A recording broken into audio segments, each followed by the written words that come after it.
GeM TV நேயர்களுக்கு இனிய வணக்கங்கள். முருகப்பெருமானை என்றும் வணங்க வேண்டும். இறைவனை தினசரி வணங்க வேண்டுங்க. இறைவனை வணங்காத நாள் எல்லாம், பேசாத நாள் எல்லாம் பிறவா நாளே. அருமையாக தேவாரம் பாடுகிறது.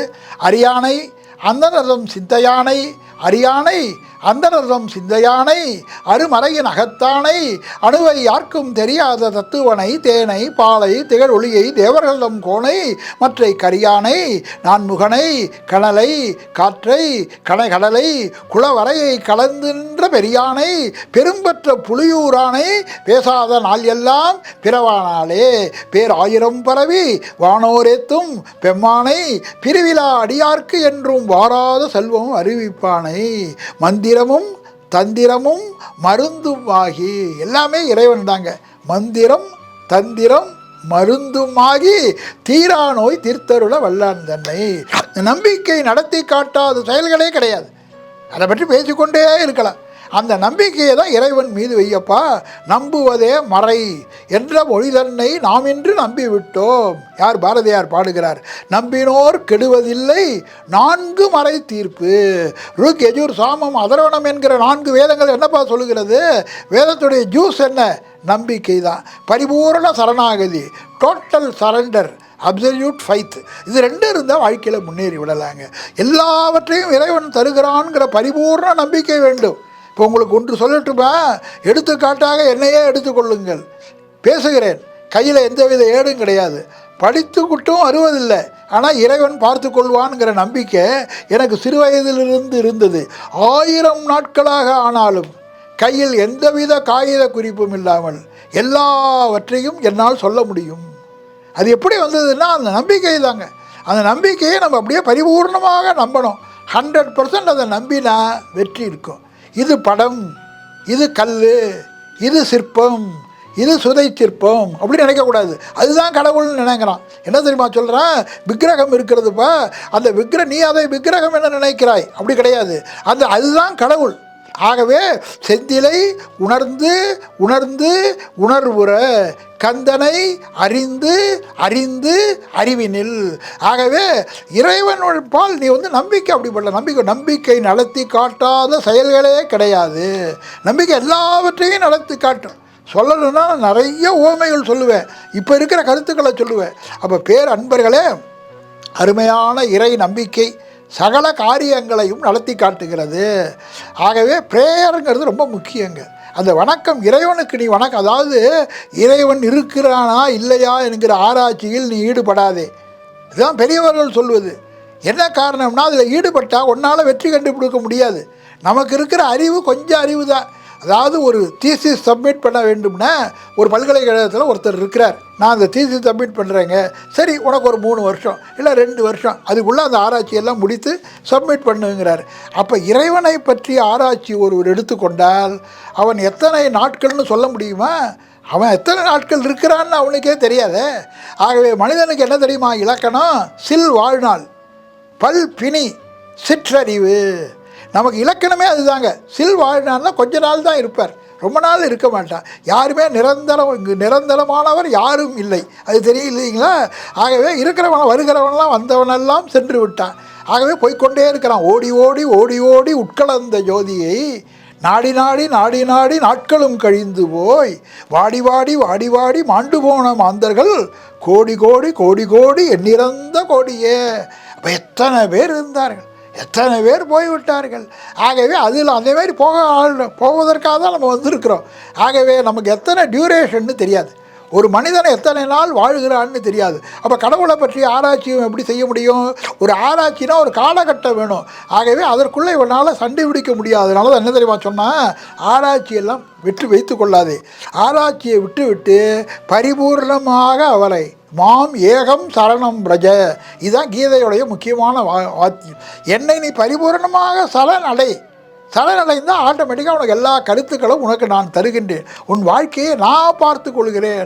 அகம்த்வா சர்வ பாவேபியோ மோட்ச இஷ்யாமி மாசுசகா. மாசுசகானா கவலைப்படாதேன்னு அர்த்தம். கீதையுடைய முக்கியமான வார்த்தையே இதுதான். ஆனால் நம்ம ஆட்கள் கீதை படிக்கிறவன்லாம் கவலைப்படுறான். அதில் முக்கியமான வார்த்தையே கவலைப்படாது. ஏன் கவலைப்படாது? ஏன்னா இறைவன்ட்டு நீ நம்பிக்கை வைத்தாயா?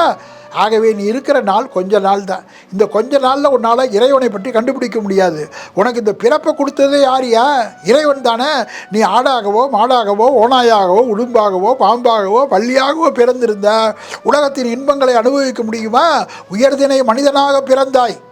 உயர்தினை மனிதனாக பிறப்பதற்கு நீ என்ன முயற்சி செய்தாய்?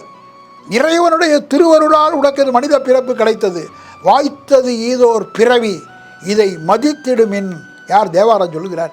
வாய்த்தது இது வாய்ப்பு. லாட்டரியில் கோடி பரிசு கிடைத்த மாதிரி உனக்கு நீ ஆடாகவோ மாடாகவோ ஓனாயாகவோ உடும்பாகவோ பிறந்திருந்த உலகத்தின் இன்பங்களை அனுபவிக்க முடியுமா? பாரதியார் பாடுகிறார், எத்தனை கோடி இன்பம் வைத்தாய் எங்கள் இறைவா இறைவா இறைவா, சித்தினை அஜித்துடன் இணைத்தாய், அங்கு சேரும் ஐம்பூதத்தின் வியன் உலகு அமைத்தாய், அத்தனை உலகமும் வண்ண களஞ்சியம். தெருக்கு பாரதியார் 39 வயசு தான் இருந்தார், இறந்தும் போயிட்டார். வாழ்க்கையில் பயங்கர வறுமைங்க. அவர் அப்பா சின்ன வயசுலேயே இறந்துட்டார். அதனால தந்தை போயினன் பாழ் மிடி சூர்ந்ததுன்னு பாடுறார் அவர்.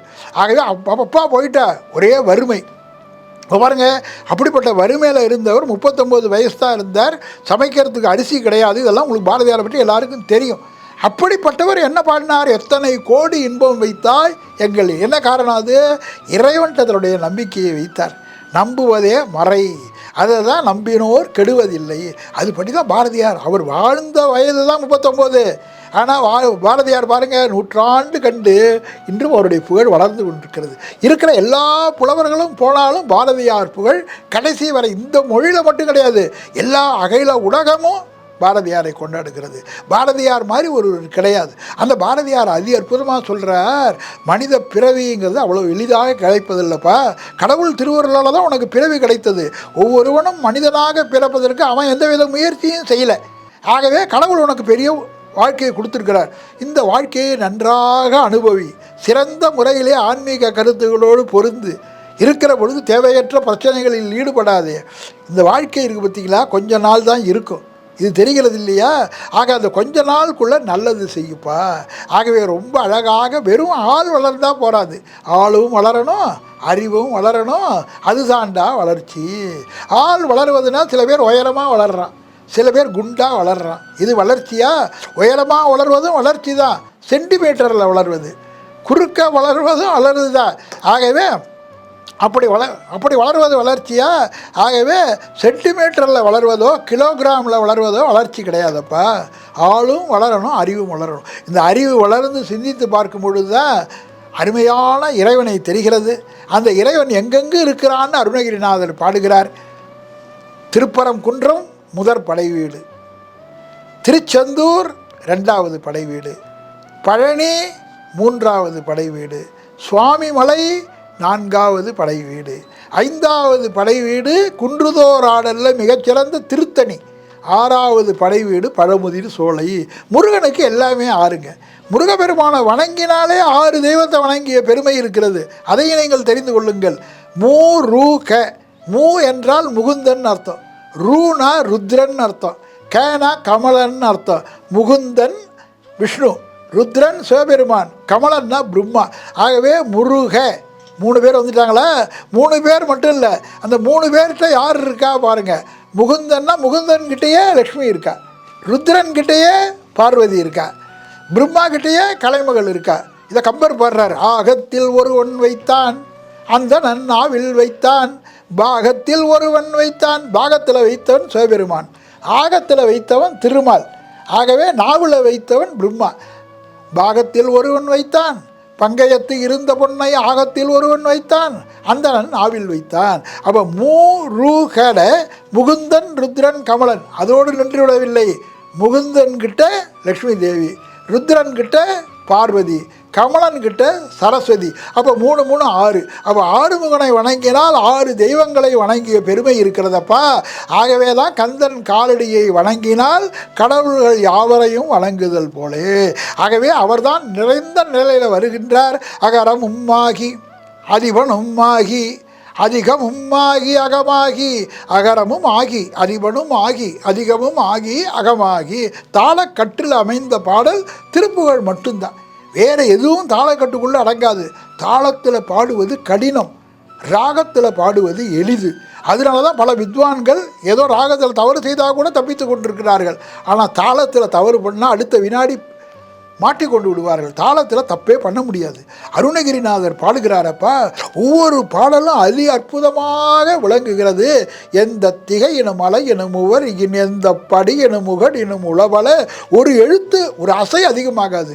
இதே மாதிரி 16,000 பாட்டு பாடுறார். வெறும் பாட்டு மட்டும், வெறும் சவுண்டு மட்டும் இருக்கா? கிடையாது. அதில் மீனிங் அதை விட அற்புதமாக இருக்கிறது. உள்ளுக்குள்ளே போய் பார்த்தா அதி அற்புதமான அர்த்தங்க. சகல புராணங்களும் வருகிறது. ஆகவே திருப்புகழ் தாளக்கட்டோடு மிகச்சிறந்த விஷயங்களை அடங்கிய புகழ். அதி அற்புதமாக அவர் என்ன பண்ணாருன்னா, பிரித்து எதையும் பிரித்து பார்க்காத, சைவத்தையும் வைணவத்தையும் ஒன்றாக சேர்த்தார். முருகனை பெருமாளே என்று பாடினார். ஆகவே அம்பாளை பற்றி அதி அற்புதமாக பாடுகிறார். விஷ்ணுவை பற்றி சகல முருகனை பற்றி கேட்கவே வேண்டாம். ஆகவே 7 தெய்வ துதியும் இணைந்தது திருப்புகழ் மட்டும்தான். அந்த திருப்புகழ் அதனால தான் மகா மந்திரம் என்று போற்றப்படுகிறது. இந்த திருப்புகழை கேட்டாலே போதும். திருப்புகழை கற்க, திருப்புகழை கேட்க, திருப்புகழை நித்தம் ஜபிக்க, திருப்புகழை அர்ச்சிக்க, முக்தி எளிதாகுமே, கூற்றை வென்று கட்சிக்கலாமே கடி. அற்புதமாக பாடுகிறாரப்பா. திருப்புகழை பாடப்பாட வாய் மணக்கும். திருப்புகழை பாடப்பாட வாய் மணக்கும் கிடையாது, வாழ்வே மணக்குமப்பா. வாக்கிற்கு அருணகிரி, வாழ்க்கைக்கு திருப்புகழ். ஆகவே ஒவ்வொரு திருப்புகழும் அவ்வளவு அற்புதமான அத்தனை தெய்வங்களையும் இணைத்து பாடுகிறார். ஒவ்வொரு தாளம் கொஞ்சம் பிசகாது, அப்படி பாடுகிறார் அருணகிரிநாதர். உயர்ந்த விஷயத்திலே திருப்புகழை கற்க, திருப்புகழை கேட்க, திருப்புகழை நித்தம் ஜெபிக்க, திருப்புகழை அர்ச்சிக்க. திருப்புகழை கற்பதற்கு நிறைய பேர் இருக்கிறார்கள், திருப்புகழை கேட்பதற்கும் நிறைய பேர் இருக்கிறார்கள், திருப்புகழை பாட நிறைய பேர் இருக்கிறார்கள். ஆனால் திருப்புகழை அர்ச்சிக்க இறைவன் திருவருளால் அடியேனுக்கு மட்டும் அந்த புகழ் வாய்த்தது. திருப்புகழை அர்ச்சிப்பது என்பது சாதாரண விஷயம் கிடையாது. 4th ஸ்டேஜுங்க. 3 ஸ்டேஜை தாண்டினா தான் 4th ஸ்டேஜ். அப்போ இறைவன் திருப்போரூர் முருகப்பெருமான் அருளாலும், யோகி ராம்சரத்குமார் குரு அருளாலும் உலகமெங்கும் அடியேன் பேசி வருகின்றேன். இதற்கும் 7 கிடையாது. ஒரு வினாடி கூட எதையும் பார்க்க வேண்டாம். அந்தந்த இடத்துல இப்போ அடுத்த ஒளிப்பதிவு எடுத்தால் வேறு பேச்சு பூரா வேறு வரும். ஒரு நாள் பேசியது அடுத்த நாள் வராது. அப்போ இறைவன் திருவருளால் அதை நாம் பாடுகின்றோம். திருப்புகழை கற்க, திருப்புகழை கேட்க, திருப்புகழை நித்தம் ஜெபிக்க, திருப்புகழை அர்ச்சிக்க. திருப்புகழையே அர்ச்சனை செய்யலாம். அதுதான் 7 தெய்வங்களுடைய அற்புதம். ஆகவே சப்தமூர்த்தியர் இருக்கிறார்கள். சப்தமூர்த்தி சன்னிதானம், ஷண்முகமூர்த்தி பிரதானம் என்று அருணகிரிநாதர் பாடுகிறார். அருணகிரிநாதருடைய திருப்புகழை அனுதினமும் கேட்டு வாழ்வில் நாம் சகல வசதிகளும் பெற்று சிறப்பாக வாழலாம்.